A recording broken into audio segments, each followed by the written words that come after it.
Alors, d'abord, vous me permettrez, en vous remerciant de m'offrir l'occasion de m'adresser à nos compatriotes mahorais, saluer la mobilisation qui a eu lieu aujourd'hui, à ce jour à Chirongui, remercier les initiateurs et dire si effectivement nous avons été nombreux à Chirongui, mais nous n'avons pas été suffisants. Les organisateurs nous appellent à un autre rendez-vous. Je souhaite qu'il y ait à Mamoudzou plus de 20 000 personnes pour faire échec à Madame Vanier, aux associations de droits de l'hommiste, à ces artificiers du chaos qui veulent en réalité faire échec à un choix de destin qu'ont fait nos anciens. Je suis heureux, encore une fois, aux jeunes, aux élus, aux jeunes tout court, qui ont participé à ces opérations et qui ont montré qu'ils voulaient être le prolongement de l'action des Zenamdere, Zenameres, Zenamdere, Zenameres, Marcel Henry, Bamana et tout le reste qui se sont mobilisés parce que voilà bientôt 2 siècles que Mayotte est fière d'être française, elle continue de l'être. Et je suis persuadé que nous gagnerons cette bataille parce que la mobilisation aussi à Paris, elle se fait fortement et donc puis saluer bien évidemment les forces de l'ordre, de leur dire au nom de l'ensemble de nos compatriotes mahorais notre gratitude pour avoir, au risque de leur vie, venir au secours de Mayotte française. Vous parlez tout à l'heure de Madame Vanier, de Catherine Vanier, la présidente du tribunal judiciaire de Mamoudzou, qui a du coup cassé cette décision pour l'instant de détruire le bidonville Tali 2. Et la cour d'appel de la Réunion a été saisie à cet effet. Est-ce que vous avez peur qu'elle joue de ces relations pour bloquer encore cette opération de ce côté-là? Heureusement que la justice que j'ai eu l'honneur de fréquenter et de servir n'a jamais cédé à des relations.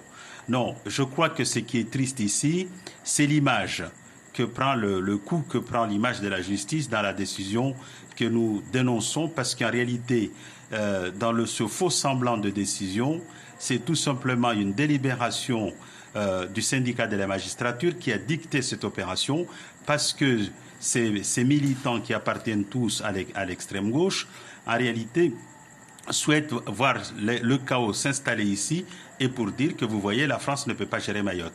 Eh bien non, nous allons gagner parce que les Mahorais sont mobilisés, les Mahorais sont derrière cette affaire. Comment peut-on imaginer? Moi, je soupçonne même que Mme Vanier fait partie des rédacteurs du communiqué qui dénonçait l'opération Ambouchou, qui nous contestait la nationalité en disant que nous sommes les frères des Comoriens. Nous ne sommes pas les frères des Comoriens. Les Comoriens sont les Comoriens, les Français sont les Français et les Mahorais sont des Français.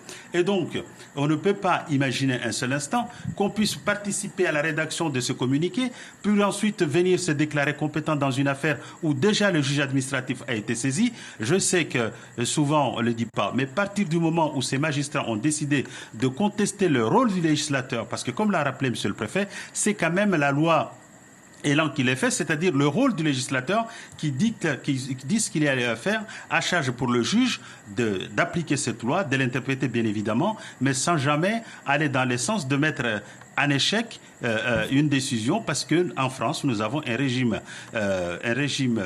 politique démocratique qui veut qu'il y ait une séparation de pouvoir, le pouvoir judiciaire et le pouvoir politique. À partir du moment où le pouvoir judiciaire se met dans un semblant de syndicat pour simplement faire valoir ses idées politiques, ses engagements politiques, je crois qu'il sort dans son rôle. Et là, naturellement, Mme Vanier est sortie de son rôle de magistrat. Elle devait, au nom du serment qu'elle a prêté, elle devait se déporter de cette pour faire entendre la voix des Mahorais. Nous sommes en train de renverser la vapeur. Comme je vous le disais, les artificiers du chaos ne gagneront ni à Mayotte, ni à l'échelle nationale. Donc nous nous mobilisons, oui. Je suis heureux de voir que sur ce sujet, souvent dans nos petits guéguerres politiques et politiciennes, on a des divergences. Sur ce sujet-là, nous sommes mobilisés et je sentis, à travers notamment une émission à laquelle j'ai participé hier soir, c'est CNews, nous sommes en train d'opérer un basculement parce que tout le monde s'est rendu compte qu'effectivement Mayotte n'a jamais été comorienne, il n'y a jamais eu de sultan comorien.